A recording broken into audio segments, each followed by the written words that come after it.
Hello and welcome to Torment, Tides of Numenera. So, we are in the Bloom. Memovira's courtyard, to be exact. We escaped the sorrow, and this place is very alien. We got this butt over here. This is the muscular orifice that first expelled you into the Bloom. It quivers and clenches in agitation. Came from a butt. That's what that said. Someone built this simple structure from a motley assortment of planks and timber. The wood is rotting and in the damp air of the Bloom. The stand made from scavenger canvas and flimsy wooden poles. It smells faintly of sweat. Okay, so this is definitely not a nice space. So we had a lovely talk with the Dracagon, and it looks like now Ertis wants to talk to me. Ertis, what the hell? Oh? Oh, it's you. Can I ask you something? Sure. I'm of course still the fabulous Wolverine. If you didn't know better, you'd think he looked thoughtful. He rubs the side of his face, then the corners of his sleep-bruised eyes. I've been pondering on some things for over an hour about what happened back in Mila West. All those people, the stories so like your own, and now so many of them have just stopped, and I barely knew them at all. How... He pauses, toying with his doublet and staring at the sky. His glow pulses, growing brighter and brighter until it's hard to look at him directly. How are you supposed to be part of my story if... How are they supposed to be part of my story if they're dead? We don't like this thought. So force him, blind him, yes. Yeah. The voices in his head are really talking to him. You talk about them, they didn't exist before you came along, they were important too. That's a good point. Yeah, that's a good point. I'm not really sure what is the correct approach with this guy. Obviously, is controlled by some voices in his head. I don't know what to say. I'm just so confused. Like, I want to talk to Ertis, but we're not talking to Ertis. We're kind of manipulating the voices, but he's also coming along because he's a good companion. But is he the good companion or the voices in his head? Who knows? Looks like he's just a scared shepherd who is controlled by some crazy voices. I'm like, what if we turn him back? I'm like, well, that would be selfish. We should obviously turn him back. You talk about them like they didn't exist before you came along. They were important too. That is what that was my point when I was asked what is the value of all life. Obviously, Aratus didn't care about those lives before he met them, but now that he met them, I didn't know them that well, but they are lost. He cares, in some way. So any life lost that you don't know about, never knew about, never met, that's just no value to you, in a way. We'll never know. They were my brothers and sisters, and now they're gone. It's not really about you, Ertis. They aren't part of your story. Most of them were born long before any of us. You talk about them like they didn't exist before you came along. They were important too. Oh, I know, he says, chuckling. I didn't think they appeared the moment I arrived. Shakes his head. It must have been hard for them, waiting for me to get there, knowing that things would be so boring until I did. Wow. I love you. And he slaps his forehead. We weren't talking about me. We were talking about your family. There... He begins, then winces. The glow around him is glowing brighter than it ever has before. He doesn't appear to notice, however.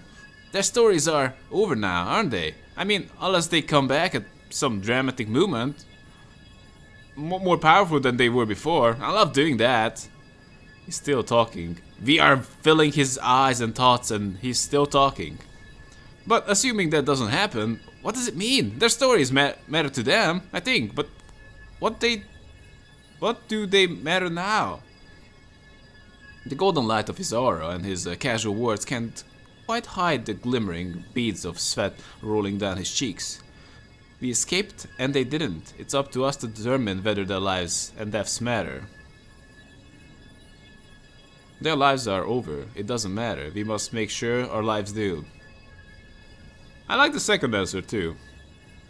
I like to think they live on in our memories. Blah. Forget it. Let's continue. Escaped and they didn't. It's up to us to determine whether... let's just read the first line anyway.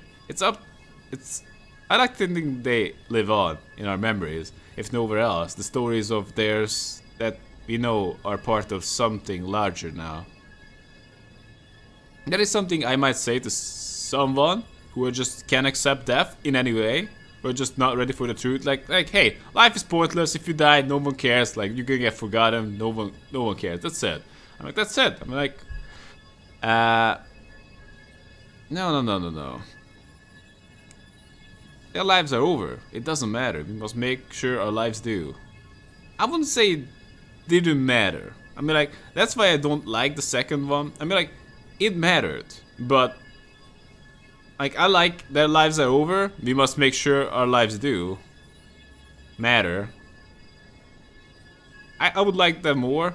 I'm not saying, yes, it doesn't matter to talk about it, but like, it doesn't matter, their lives don't matter, or talking about it doesn't matter.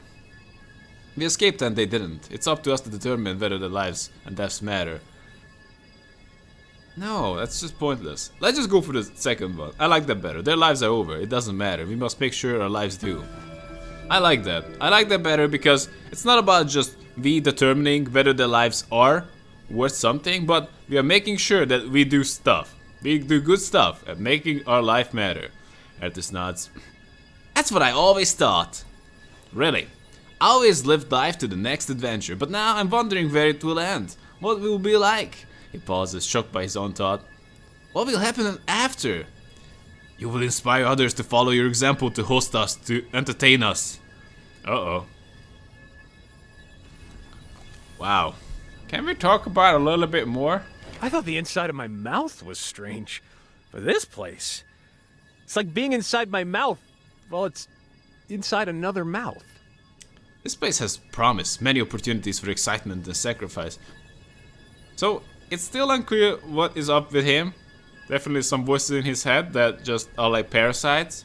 And they just live on excitement and adventure or something like... Or just maybe just bored. But definitely just want another host.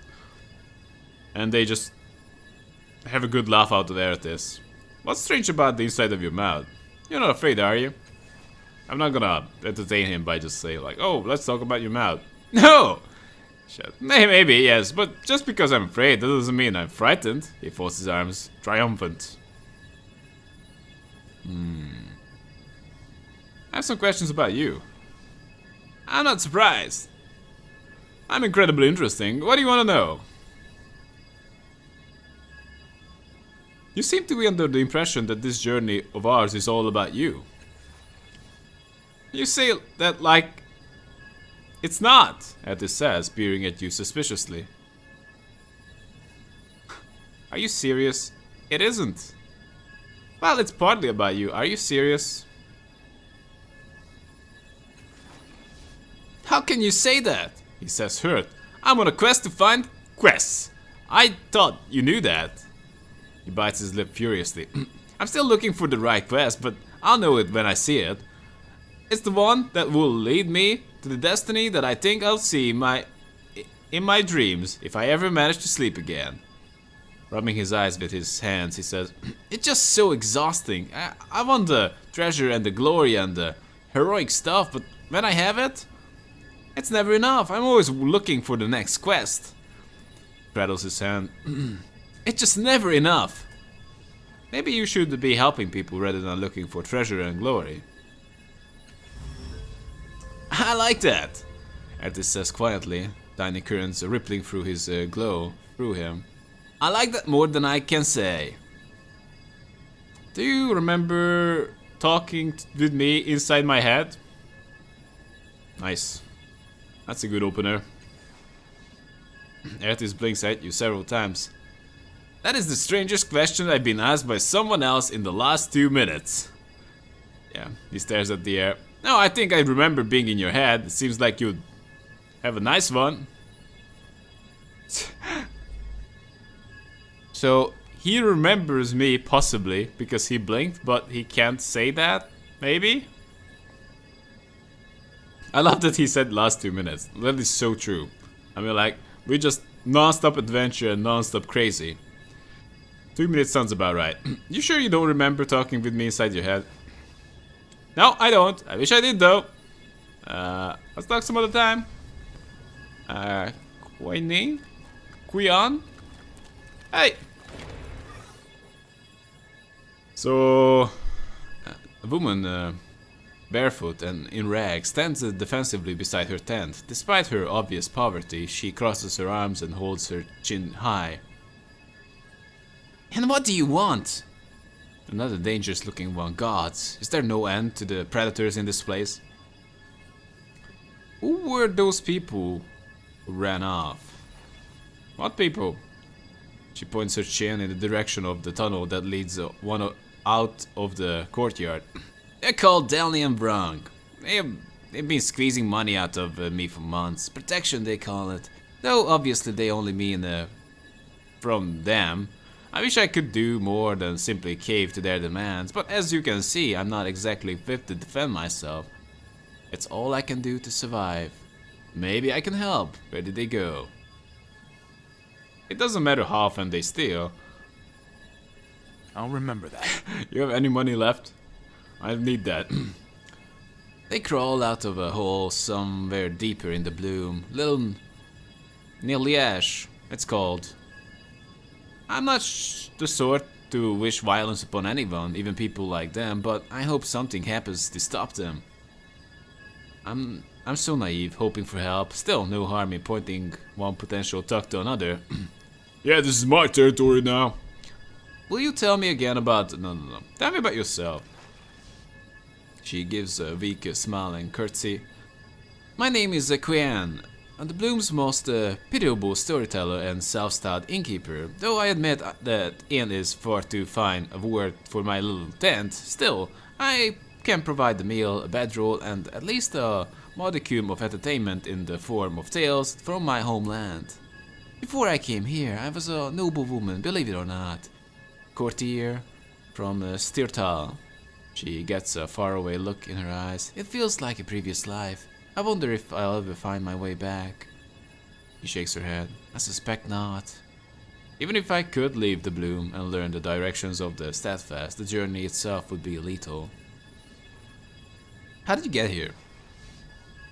You've seen the Katina, I assume.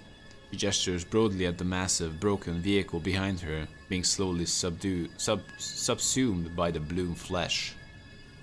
It's a kind of magical carriage, capable of traveling great distances by skipping over the space in between. Governor Marizak's priests determined that it came through Stirtal on a very precise schedule. It would appear at one of few locations near Stirtal every 73 hours. Well, among the nobles, it became a sort of adventure. We would dare one another to board the Katina, or even hold parties at a location where it was scheduled to appear. It was exciting. I knew people who went on such journeys and came back with the most wonderful tales. They'd spend a couple days meeting strange, fascinating people and visiting wild locals. Some, I'm fairly certain. We're not even in the Nine World. I had to see for myself. Isaac always had the most romantic tales. Clouds of crystal, Picala's shimmering fields, a dome of water in the desert. So about a year ago, my friends and I threw a Katina Gala in anticipation of its arrival. We packed and dressed for adventure, and when the carriage arrived, we boarded immediately. She claps her hands in front of her and sighs. Sadly, that was the Katina's final journey. A crash here, tunneling through part of the Bloom. Most of the passengers were killed in the crash and the rest in the months since. I'm all that's left of that voyage. I only wished for a tale half as romantic as his were. Sadly, that will never be. Okay. I just compliment her. You're a very strong person to have survived for so long. I never considered myself strong. If I was truly strong, I might have kept the others alive too. But thank you. That's it. Those who are really good at this, I never consider themselves strong. Because they never put a limit on it. You just keep doing it. Keep doing it and just like, wow, that person just really does it. That's my experience. But still, what do I know? I suppose there are some cocky people out there who just like, oh yeah, I really do stuff, but yeah. Anyway, where is the Styrta? Hundreds of kilometers from here. From what I learned, as I understand it, the bloom is located in what we in Styrta call the Beyond, or actually Beyond the Beyond, as I never heard of the Sagas Protectorate or any of the places people talk about about here. Styrta is one of the largest cities in the Steadfast. It perches on the edge of an enormous rift in the ground called Boil Chasm. Some streets and buildings even protrude from the cliffsides, not unlike your Sagas cliffs. As I understand it, it's a cultural jewel in an otherwise war-torn nation. Look at her closely. You notice immediately that her rags are actually made of a high-quality fabric. It appears that they were once a fine green dress or gown, though it is now filthy and torn. She catches you looking and straightens her posture, seeming almost regal for a moment. I like to sleep here. Of course. What? That will be 65 shins each. I don't have the money. Can I sleep here for free? She looks at you sympathetically. We are both refugees, are we not? Trapped inside this god's-forsaken thing. I can let you stay for free once, but no more. She directs you toward her empty tent. I'll bring you a meal shortly. It's not much, but it's food. May you sleep well tonight. I'll get the thugs. That's more like it. Wow, really? Thanks for that. I kind of feel like a jerk for taking your food too. I mean, like 65 per piece? That's just crazy, okay? Whoa, what is this? Rack again? We do not wish to reveal that information. Revealing capabilities may reveal weaknesses. Are you a robot? I seem the sort who takes advantage of weaknesses, but very well. I'll have your subjects. You'll have your subjects. Hey, Dracogan, what the hell? You have some new information for me? Dracogan's flat eyes rove quickly across you, measuring and studying in a glance. He smiles warmly, but his eyes remain hard. You return, and more quickly than I'd anticipated. Do you have something for me, perhaps? What? One of my companions is infested with the demons of some kind. Can anyone in this place help him? Updated my journal. Ooh, demons. It is not a question. He stares at he stares at you for a moment. No, I know nothing about demons. Perhaps one of the doctors in the Churgan's slump will be able to assist you. Oh, really? That is nice. I'll Hey, handle it. what is this? Slave camp? That's awesome. Hope I can buy a slave. What's happening outside the city? Who runs the council now? Some idiots. I was a great man in Sagas once, but that's gone now. All gone. Well, yeah, Mamuvira tugs. Anyway. Decanted, can I buy a slave? I want some. What seizes your eye first about this humanoid automaton is not the cunning construction of its slender limbs or the gleaming white armor that covers its chassis. It is instead the frozen human head that peers out from a frost-covered dome in the construct's chest. The head examines you carefully from head to toe. You feel a subtle warmth as scanners inside the machine assess you. The voice squawks through a grill mounted atop the construct's head. It's fat and expressionless. Greetings, we are called the Decanted. We are here representing buyers from our society. Our clients greatly value beauty and physical fitness. The distorted howl cuts its speech short. Apologies. Maintenance for this vessel has not been optimal in recent times. Rectification to be undertaken soon. To summarize, we seek beautiful creatures to honor them. And he's thinking. For instance, if you look into the slave pit nearby, you see one specimen that stands out from the rest. The young man there points. Do you see the interplay of muscles in its body? It's strong, but not overbuilt. The biceps are pleasantly rounded, as are the pectorals. The body has little fat and appears to be in good condition. This is popular among our clients. These are some examples of the traits we seek. Updated my journal. Its grill squawks again with a blast of noise. Apologies, it makes a small adjustment. We are here that we might take these subjects to the Optero suite. We offer a life of luxury, privilege, and pleasure for everybody.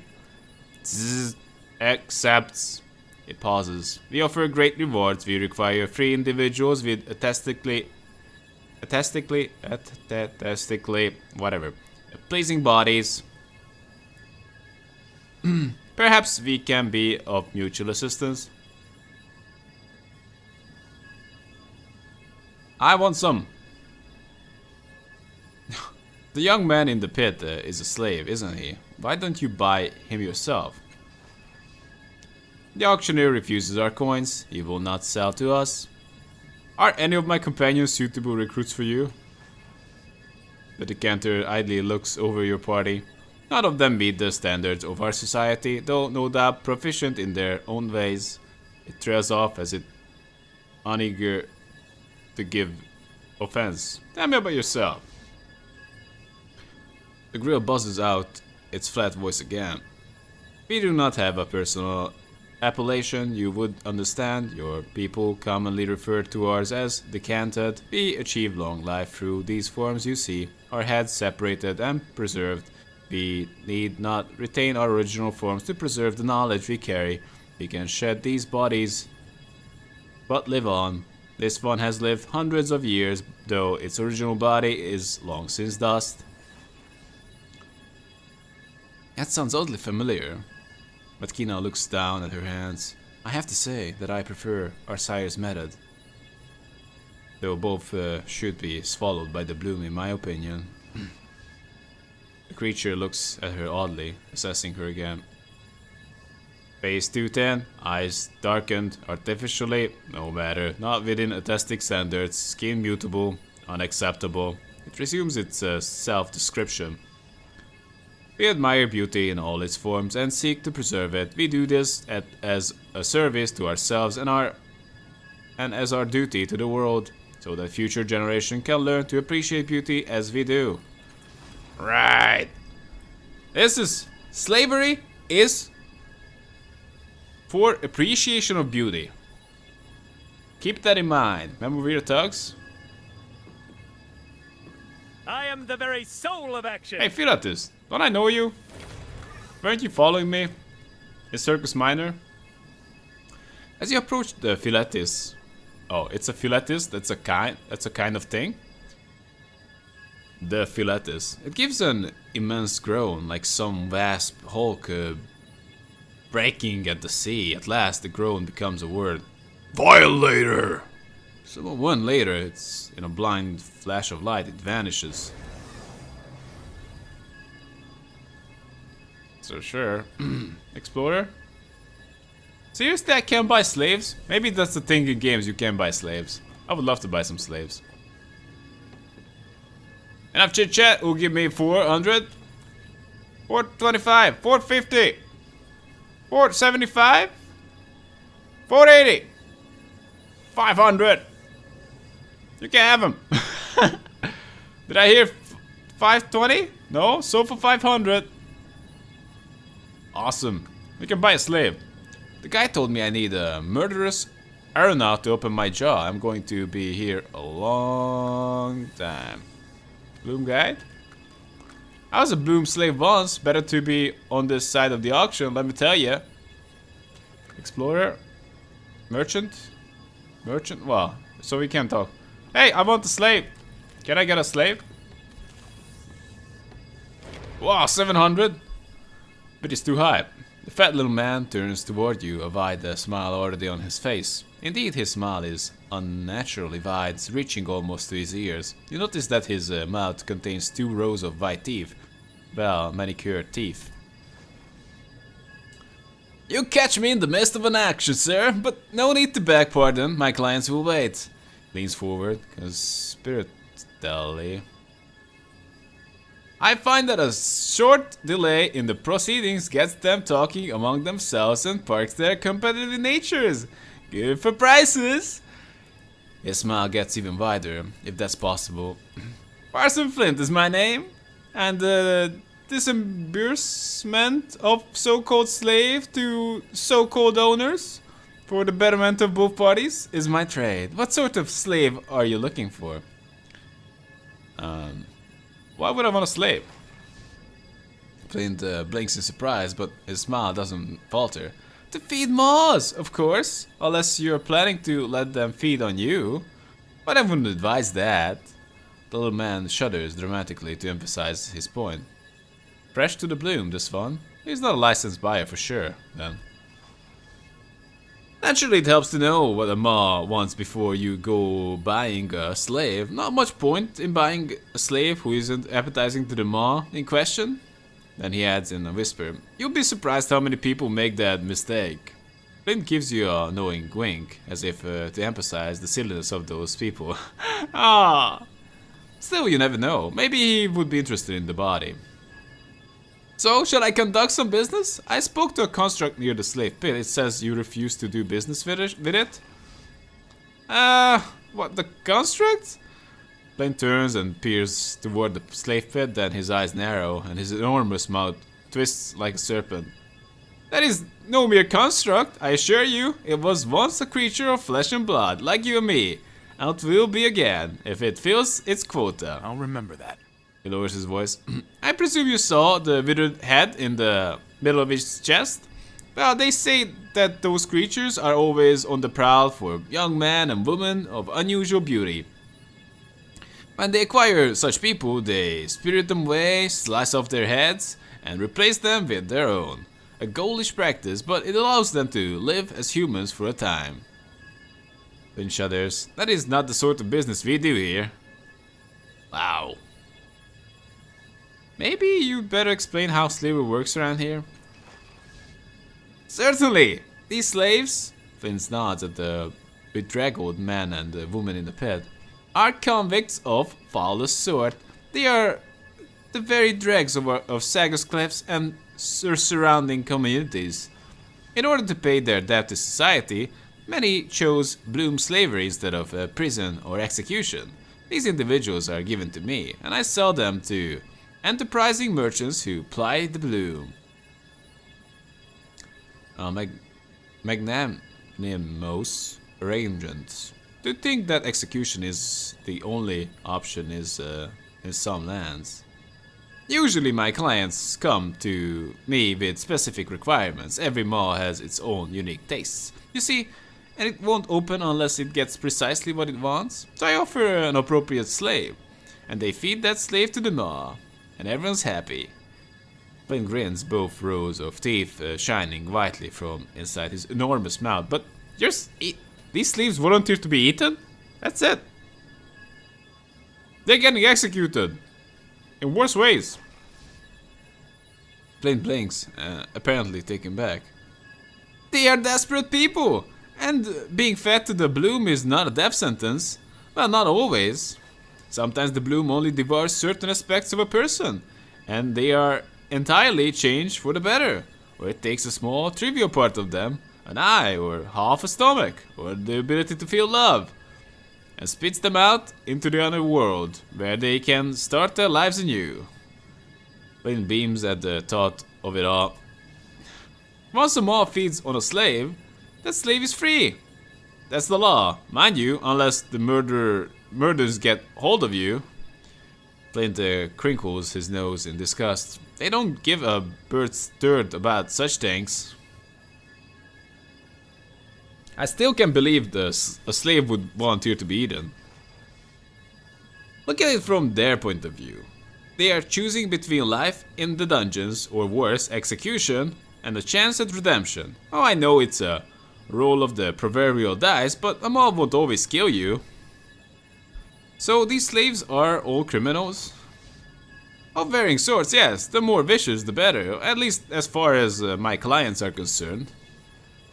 Flint leans toward you again, his voice falling to the theatrical whisper. The Bloom has a taste for the criminal element. Dangerous, predatory sort of people who draw its attention. Sometimes for better, sometimes for worse. What is a maw anyway? This is terrible. I don't want a snack. I just wanted to buy a sex slave. This is ridiculous. Maws are the mouths of the Bloom, my friend. Sometimes they lead to other worlds or hidden pockets elsewhere in the Bloom. One never knows. But that's the part of the fun, you see. How do you know what the maw wants?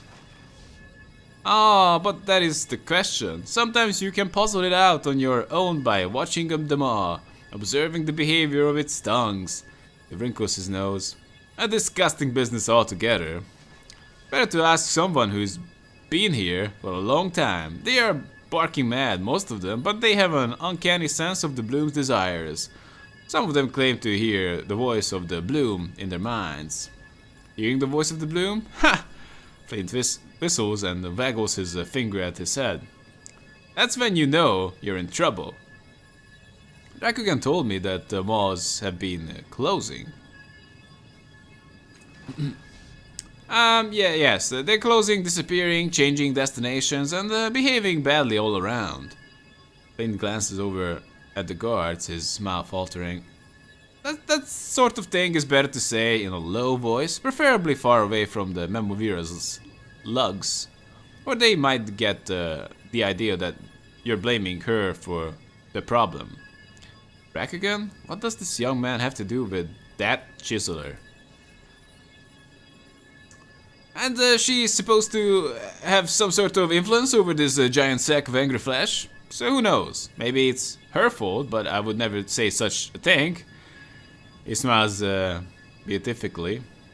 Okay, I have some other questions. What are you exactly, an auctioneer? Indeed not, sir. I'm a public servant. My work is indispensable to the fair city of Sagus Cliffs. I help those unfortunate wretches. He gestures at the slaves in the pit. Pay their debt to society, as it were. So you're basically an auctioneer. Flint bristles, but he keeps smiling.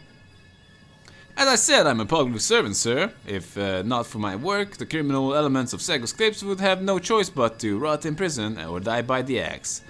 As in the days of our uncivilized ancestors. Right. I'd like to buy a slave. Flint's eyes light up. If his smile got any wider, it would tear itself off his face and go scampering away. So you're a registered merchant, are you? Got all the proper documents, signed and stamped in all the right places? Can I deceive him? Oh no. Sorry, I must have left them in my mansion.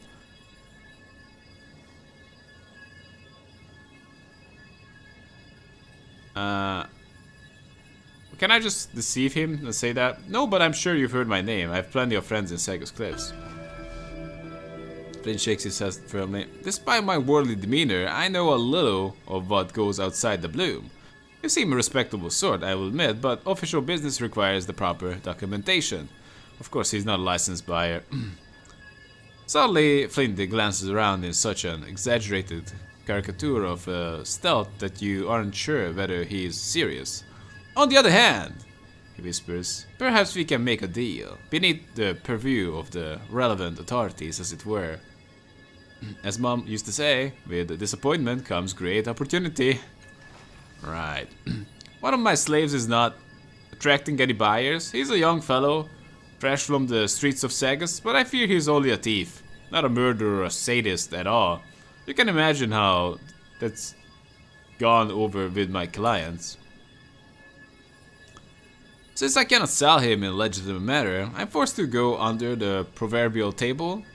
You may have him for a mere 400 chins. No return, refunds or restitution. Flynn flashes a disturbingly wide and toothy grin. I can imagine what Ma would even want the boy. Can I see the man first? I want it cheaper. Can I see the man first? Flint produces a sheaf of papers from a voluminous pocket and shuffles through them. Finally settling upon one, his eyes scan the page. Let's see. Third time arrested for thievery, minimal resistance to arresting levy. Curious, non-violent offenders aren't usually considered for Bloom slavery, but he's volunteered anyway. Some of them do, you know, if they are running from something or if they are barking mad. A little man shrugs, shuffling the papers back into his pocket. Can I see him?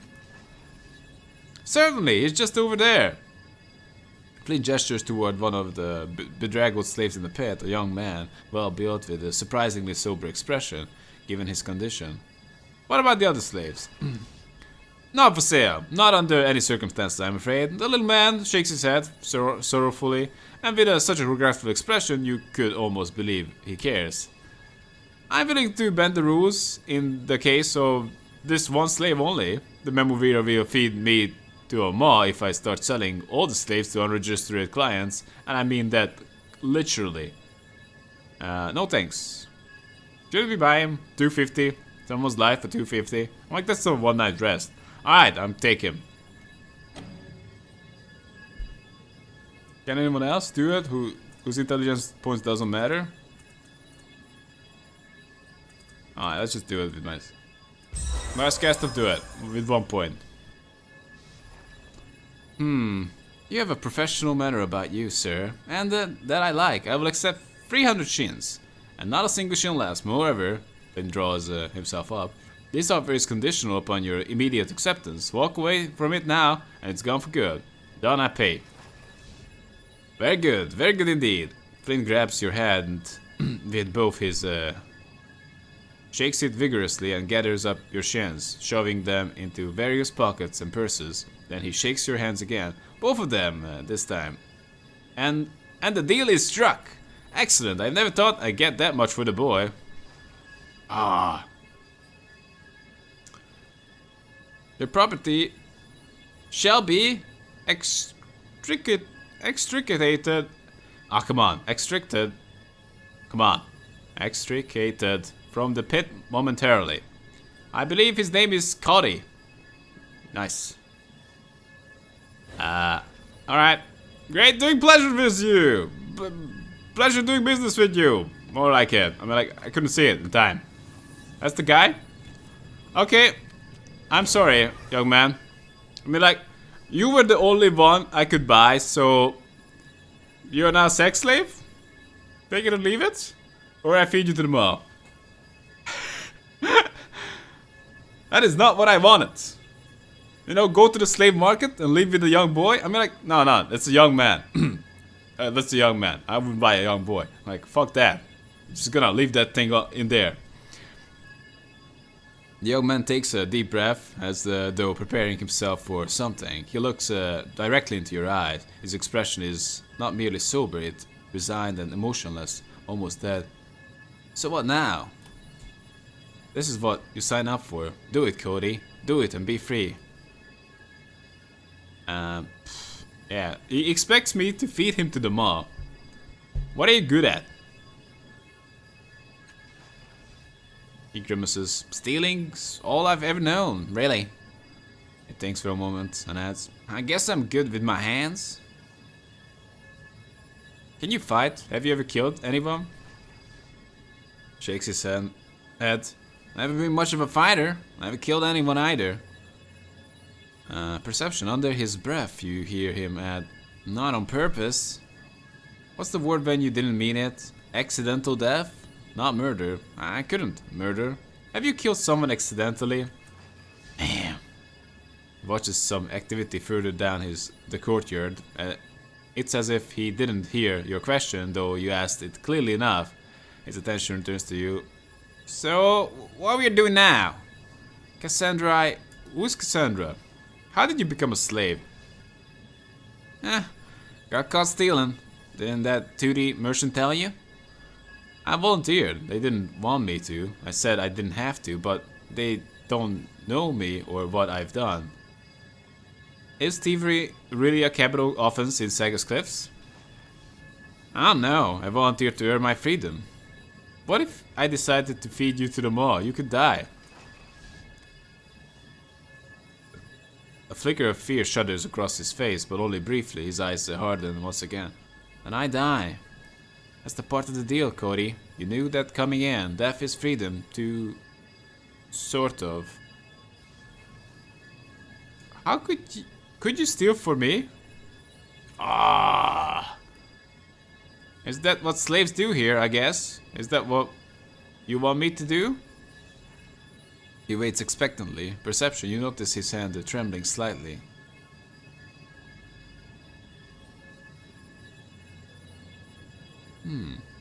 I want you to know.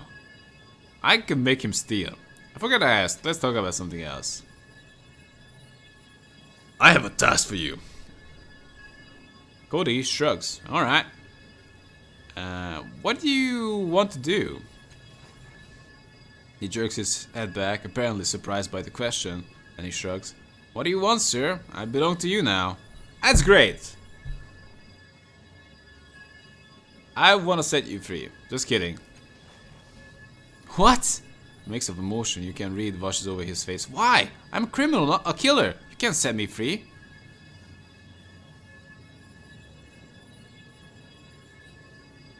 A killer? I thought you were only a thief. He looks away, but not before you catch that shine on his eyes. I killed my sister. We were kids. I used to play pranks on her all the time, stupid pranks, but I never meant any harm. But one time... He swallows hard twice, then his story bursts out of him like water from a dam. Cassandra couldn't swim, right? She loved the water. She'd go out on the harbor every day in the little coracle. Just to scare her, I dug a leak in the boat. Then I hid behind the rock and waited for her to come, but I looks down at his feet. His face completely shadowed. I fell asleep. I woke up to her screaming, but she was too far out. I was too late to save her. Studying it hurts so much. How can I be free of this? It was not an accident. It was a very, very, very, very, very, like, dude, for 5 more minutes, a very dumb prank. I mean, like, that is just inexcusably. I mean, like, people do some kind of pranks these days. I mean, like life-threatening prank is just gotta be, like, unacceptable. I mean, like, you, honestly, for pulling a prank like that, you probably deserve to be in jail. That is my thought on the matter. Maybe, okay, if she can swim, then maybe not. Then no, definitely not. But you knew she couldn't swim, and that is just, crazy. Okay? She's gonna be scared to. She would have been at very least scared to death. But I suppose I can give you some slack because we're young idiots. We were all young idiots once, and I guess still I'm a young idiot. So whatever. It sounds like it was an accident. Surely you've punished yourself enough. I suppose. I mean, like, no. Why not admit that you've done? Slavery seems a far worse punishment than the authorities might have given you. So you turn yourself in as a murderer. I can understand that. Do you think life as a slave will pay for what you did? I don't know. I didn't turn myself in for a long time. I spent 10 years running, wishing I could just cut out of my heart so I wouldn't have to feel the guilt and pain anymore. Clutches his chest for emphasis. The first time they caught me for stealing, they told me I was a man now, responsible for my actions and old enough for a man's prison. I thought about what that meant, to be a man, to owe what I did. I decided I had to start over, but not before I paid for what I've done. I heard others volunteer for slavery, like letting the bloom decide whether you were worthy of freedom or not. I decided one way or another, that's how I would be free too. The bloom is not a god. I bought you and I decide that you're free. Your sister's death is past, she lived her life. I free you to live yours. You've suffered more than enough for your crime. I say you're free. Should I just let him go? I mean like, I wanna let you go. Like, you're not my slave, but you owe me big time, okay? Like, I expect you to come running. You can just do your own thing. I'm not gonna hold a leash on you, but, you know, you owe me, okay? That's just what... I suppose that's just kind of slavery too. I just want to give you the choice that you're free, but, you know, you can't own me. I hope you realize that. I save you, and now I'm your mental health professional as well. You have suffered more than enough for your crime. I say you're free.